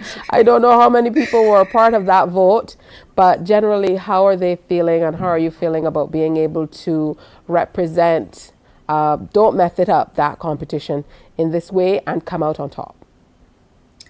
Well, my family is very supportive and they're very proud of me, and this is not the first time I have been a part of positive initiatives, and they, along the journey, they have been supportive. In terms of, can you please repeat the question? The second part of the question? No, I think you answered it. I just wanted to know how you feel. Okay. And you led with I your feel family, I'm which says a great deal. I'm ecstatic. That's beautiful. I'm ecstatic. And I feel very proud to represent such a powerful organization. Oh, wonderful. Now, if you could have this anywhere across Barbados at a large scale, where would you want to see it? Where do you think it would be most impactful? On a large scale? Probably in an area where there are a lot of youths gathered in terms of like positive activities, whether it be a community center or a basketball court, or the wall next to a basketball court, or even on a school building. Oh, wonderful. I want to thank you so much, ladies, for coming through and sharing with us. And again, congratulations, Mariah Chandler, winner of the essay category, Carenza Yard, poetry, Anya Graves, winner of the poster category in the NCSA's Don't Meth It Up competition. Prizes included laptops and tablets, electronic accessories, and so on. So girls, yeah, we can link even further, you know, some of these devices, you know, you're winning, but you truly are winning with these positive messages. Thank you for your participation. And again, congrats. Wonderful work. Thank you. All right, good stuff. Hey, I have a question for you when we come back on Morning Barbados. Are you back to school ready? If you are, be prepared to answer a few short, very easy questions for a chance to get into that pool to win your very own tech bundle. That's right, it's a headset, it's also a tablet and a printer. That's all up for grabs. Before we get into that though, we're going to be sharing in the segment called The Next Chapter with Shaquille Miller, the author of a book called Whispers. That's next. This is Meth. Users may experience a heightened sense of euphoria, alertness, and energy. This high may last for 6 to 12 hours. However, the side effects of continued use may last a lifetime. Early symptoms can include suppressed appetite, rapid and irregular heartbeat, elevated blood pressure, and increased rate of breathing. Continued use may lead to erratic, irritable, and violent behavior, permanent damage to the heart and brain, high blood pressure leading to heart attacks, strokes, and death, liver, kidney, and lung damage, anxiety, confusion, insomnia, paranoia, hallucinations, delusions, intense itching causing skin sores from scratching, premature osteoporosis, and severe dental problems. This is meth. Don't meth it up.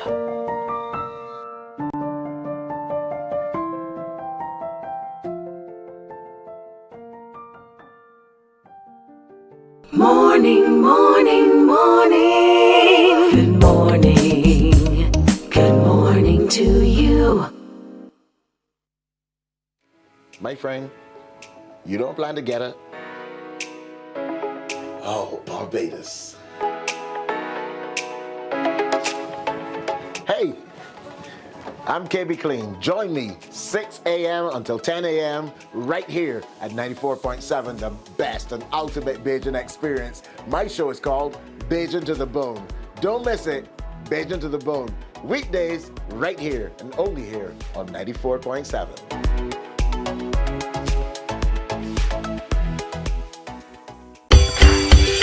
Children, the summer holiday is almost over, but are you back to school ready? Get back to school ready with Mornin Barbados and get a chance to win a back to school bundle, including a printer, a tablet, and headphones, just in time for the new school year. The Mornin Barbados Are You Back to School Ready promotion starts August 31st until September 13th. If you're between the ages of 8 to 15, all you have to do is tune in to Mornin Barbados and listen for when we ask, are you back to school ready? Call us at 228-5562 or 228...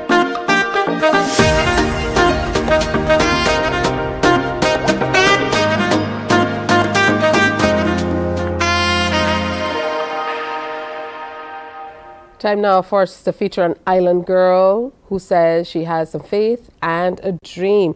Shaquille is the content creator and blogger at Becoming All, an online platform dedicated to helping women navigate everyday life as they discover and unearth the essence of who they are really meant to become. Now she's here with us in the next chapter to talk all about Whispers, and in her own words she says it's a memoir just presented in a very unusual way. So let's say good morning and welcome to Shaquille Miller. Great to have you with us again. Good morning. Morning Barbados. Yes, please. Another very familiar face. And I think I think it's very important for me to say that I know you from in primary uniform. Right? Yeah, I'm here wondering, should I say good morning, Auntie Tisha? Good morning. Yes, very true. Good to see you. So wonderful to see you all grown and presenting yourself in this way. So talk to me, Shaquille, about this memoir. As you said in your own words, it's not often that you see a memoir presented as short stories or little pieces of what happened in this way. So talk to me about how it came about. Yes, absolutely. So this was actually a goal of mine. I wanted to have the book published and everything by the age of 25. I'm 30 now, so it was 5 years in the making, but we finally got it completed. The reason I decided to present short stories and inspirational quotes was really because I wanted the readers to be able to have bite-sized bits of information. So as they read and they go through the book, they will find quotes about, overcoming their own fears, overcoming doubt, overcoming anxiety based on my own personal experiences and things that I would have had to walk through. So I think the book is presented in a way that makes it manageable. I like to think of it as a manual, as a best friend that you can pick up at any time, read at any time. You can read it back to front, pick it up, read it in the middle. It's really supposed to just be, I guess, like a guiding post for the reader. So it's an interesting way to present a memoir, but it's definitely my style, I would say. I'm always intrigued by people who are courageous enough to share their innermost thoughts and feelings and experiences for the world to use as an example. I myself have not been able to do that. So, you know, is it a task? Has it been a journey? I know you said you wanted this for 25, and here we are 5 years on. Did that play a role in kind of delaying getting this out?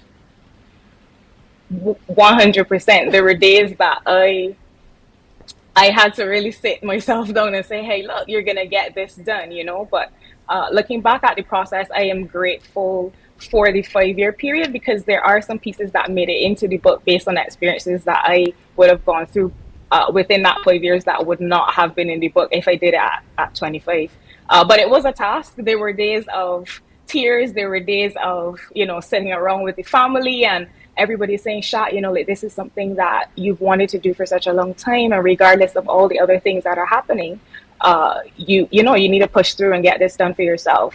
And even coming up to when I, you know, scheduled the meeting, the consultation with the publisher and so on, I'm speaking to them and there's this voice in the back of my head going, are you sure that this is what you want to do?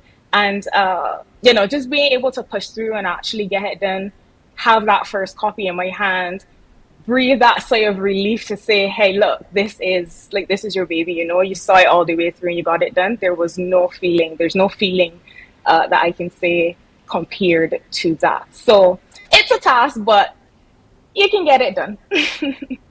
You talk about sharing life's incredible mountain highs and valley lows. Often those aren't whispers, yet what's in the name? Yeah, so I chose the name Whispers because it's actually inspired by growing up around my nana. While I was preparing for the promo of the book, I remember I went down through my family history, and I remember one night in particular, she has this habit of waking up really early in the morning, like the wee hours of the morning, you know, to have her quiet time, say her prayers and that kind of thing. And this one morning in particular, I had the opportunity to hear, you know, just to catch her voice, that whisper of her saying her prayers and saying, you know, making her declarations and that kind of thing. And the name Whisper stuck out to me because in order to hear a whisper, you have to be intentional. You have to stop and you have to take stock of what's happening around you. So truthfully, the book is a compilation of quotes that I would have, you know, written down when life was a little chaotic. And I had to force myself to slow down, had to force myself to you know, take in what was happening around me, had to force myself to maybe connect or reach out to community. So there are bits and pieces of encouragement in there that will encourage the reader to slow down, that will encourage them to take stock of what's happening around them, even in light of the chaos, because we know that the chaotic days, like, they come and go, you know, life ebbs and flows, but there's always a moment that we can always push pause and tune in to hear what the whisper of our inner voice is saying. I love that. It's very important to push pause. I had a person in my life who was my pause button. Yeah, and it happens like that sometimes. That made all the difference. That made all the difference, you know. I would meet up with her and we would talk about everything and nothing. And, you know, that kind of was my pause. So that truly is very important. In coming back to the book, though, I want to look at the aesthetic because I'm looking from here. I haven't seen the book in person as yet, but I absolutely will and look forward to reading it. But is that a snowflake? No, so that's actually a dandelion on the cover. A dandelion, okay. Yes, I decided to go with a dandelion because the dandelion represents hope, it represents newness. I'm sure you'll be familiar with the idea of, you know, walking through meadows and blowing dandelions. So in as much as they are a beautiful plant, you also have the opportunity to blow. So apparently when you blow the fluffs of the dandelion, it's a sign of good luck. So it was light, it was inspirational. So that's the direction that I decided to go for the book cover. That's beautiful. Where can we find your book? I can't wait to get it. And it sounds like it has a bit of a self-help category to it, which is always very interesting for memoirs because usually it's one or the other. Yeah, so it's definitely a combination. The readers will have the opportunity to journal their own thoughts, write down their own whispers if they desire to. There's space in the book to do that intentionally. They're definitely journal pages to just doodle if the reader decides to do that. With regards to how you can get the book, I am currently doing distributions, so persons can contact me at 240-5043. And I'm also on Facebook and Instagram as Shaquille Miller. That's Miller with an A, Millar. Who's the book for, Shaquille? You're 30 now. It started well before that. There certainly are life lessons, as you mentioned, to take us through. And, but who it must be intentional from you that you want certain people to be able to truly benefit from it. So who's it for? Yeah. So because some of the whispers would have been written from me at 21 on to 25 and then 25 plus, that's really the bracket of female that the book is catered to. Although I've had some parents reach out to get copies for their teen girls, which is really interesting to me. But I would say definitely between that age bracket, the reader would definitely find something that they can relate to. All right, good stuff. Was it difficult to share the book with family? Did you have to have any conversations about stories you shared within the pages before it came out? No. It's all good. Everything was all good. Everything was all good with the family. They are ecstatic and have been, 150, 200% supportive in this venture. So it's all been good. All right, thank you so much. And I have to say a special good morning to Mom. I know she's locked on. You wouldn't be on if she wasn't locked on and watching. So good morning to you, Ingrid. All right, and all the best, Shaquille. It's so wonderful to see you flourishing in this beautiful way. We most certainly look forward to, me reading, and we want all of our viewers to make sure they get Whispers as well. She's in distribution phase, 240-5043. Get your copy. And let's share all about it. Thank you. Congratulations, Shaquille Miller, author. Thank you. New title. All right, good stuff. Hey, we're going to take a break and come back with more on Morning Barbados. Stay with us.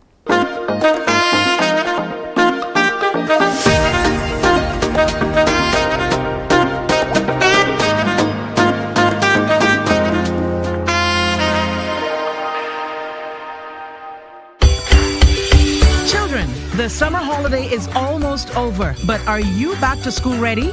Get back to school ready with Mornin Barbados and get a chance to win a back to school bundle, including a printer, a tablet, and headphones, just in time for the new school year. The Mornin Barbados Are You Back to School Ready promotion starts August 31st until September 13th. If you're between the ages of 8 to 15, all you have to do is tune in to Mornin Barbados and listen for when we ask, are you back to school ready? Call us at 228-5562 or 228-5563. Answer 3 questions correctly and your name goes forward to the final draw. Remember, callers must be between the ages of 8 and 15. The winner will be announced on September 14th.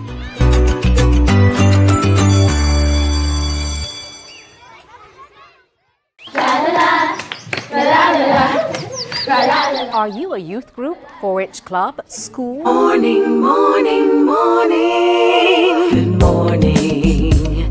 Good morning to you. Children, the summer holiday is almost over, but are you back to school ready? Get back to school ready with Mornin Barbados and get a chance to win a back to school bundle, including a printer, a tablet, and headphones, just in time for the new school year. The Mornin Barbados Are You Back to School Ready promotion starts August 31st until September 13th. If you're between the ages of 8 to 15, all you have to do is tune in to Mornin Barbados and listen for when we ask, are you back to school ready? Call us at 228-5562 or 228-5563. Answer 3 questions correctly and your name goes forward to the final draw. Remember, callers must be between the ages of 8 and 15. The winner will be announced on September 14th.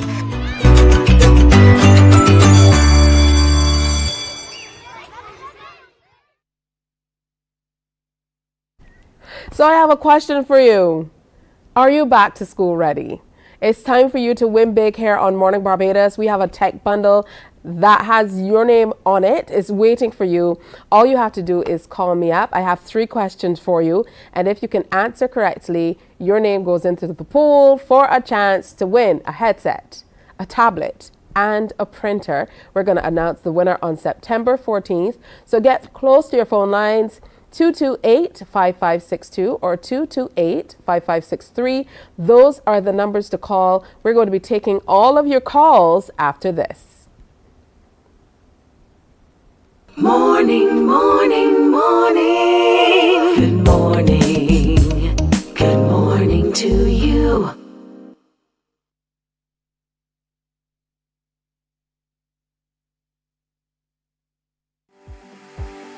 For the past 19 years, QFM has been sharing with you, learning from you, and together building a community for all mature audiences. That's why we say Q is good for you. To our Q family, we say thank you for staying connected to Q 100.7 FM. QFM is a station of the Caribbean. Morning, morning. Good morning. Good morning to you. Are you ready for back to school? I certainly hope you are. I am told that we have someone on the phone line already. Remember, you must be between the ages of 8 and 15 to get in there. Those are your digits. And the question is, good morning, 9 years old. Are you back to school ready? Yes, I am. What school do you go to? St. Stephen's Primary. All right, wonderful. And where are you calling me from? I'm calling from St. Michael. Where in St. Michael? Cleverdale Development, Black Rock, St. Michael. Cleverdale Land, Black Rock. I know Cleverdale Land very well. Grow up behaving bad in that area too. All right. So here's your question. The first question.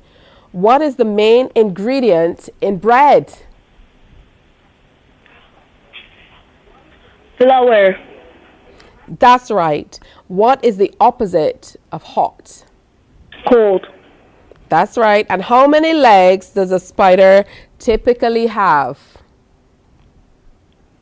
8. That's right. Correct. Congratulations to you, 9-year-old Nye. Your name goes into that pool for a chance to win. Are you truly back to school ready? Uniform in place, ready for your new class and all of that? Yes, please. All right, so make sure that you get mom or you email us a copy, a nice picture on the first day of school, all right? And I hope you win that tech bundle. So you're taking a picture of you with your headset and your tablet and your printer as well. Thanks for participating. Thank you. All right, you're welcome. So beautiful young 9-year-old Nye, her name goes into that pool. Guys, are we going to try to take another caller or is that it? They're in charge. Yeah? I want to make sure we have enough time. All right, that's it for today. We definitely have to make sure that we get in so that we can take a few more calls, maybe tomorrow. So congratulations to Nye. She will be moving forward to the next round of the competition. So make sure you get in with your opportunity to win tomorrow. Keep on viewing. Like you said, easy little questions and you can be in there. All right, so Labor Day happened on Monday, and Barbadian culture, well, Caribbean culture, Caribbean music, Caribbean people generally were on show at the Caribbean Day Parade in New York City, and it was a very interesting time to be had by all. I see that there was a queue in the community. I wasn't there. Hey, I would have loved to be, but there was a queue in the community as well, put on by the New York consulate, I understand. So some of the people who are a big part of the CBQ in the community family, and most certainly the Morning Barbados family, they got in there and they tagged us in as well. So we have to say a very special good morning to those of you who did that. And we wanted to share a few of the photos from that wonderful celebrations. That's Roosevelt Bako Corbin and Patricia Ben, and you'd note that whatever we put up online. You know, we get responses from Patricia. Patricia, it's always good to see you. I'm actually in a chat group with Patricia. It's called Morning Barbados and it's put together by them. So they absolutely love the show and watch every day. And we want you to know that we truly appreciate you and we truly appreciate that you come on back every single morning and share with us. So that's the show for today, Wednesday. It's already halfway through the week. I don't know if you had a good day yesterday, but I'm hoping today will get better if it wasn't. And if it was great yesterday, I hope it will be fantastic today. Remember, it starts with you. It starts with a smile. It starts with doing something nice for someone else. Make that your mandate today. And be sure to come back tomorrow because we have lots planned for you. Students in Transition from Primary to Secondary School series continues. The Barbados Junior Badminton team winners are going to be here with us. There Patricia is. She says, until tomorrow, God willing. Absolutely. Sending love to you, Patricia. Also tomorrow, International Conference on Strengthening Values and Education. This and so much more is all coming up on Morning Barbados. Now, remember, you can reach out to us online. We're on Instagram, we're on YouTube, we're on Facebook. You can also email us. And if you have an interesting story, an interesting person, or just something that you want to share all about, maybe you have a book, make sure you come on in because Morning Barbados is all about you. On behalf of the entire team, have a fantastic day today. And in true Bajan style, God willing, I'll see you tomorrow. Bye-bye. Wake up, wake up, wake up, wake up. Barbados, get up. Good morning, Barbados, good morning to you.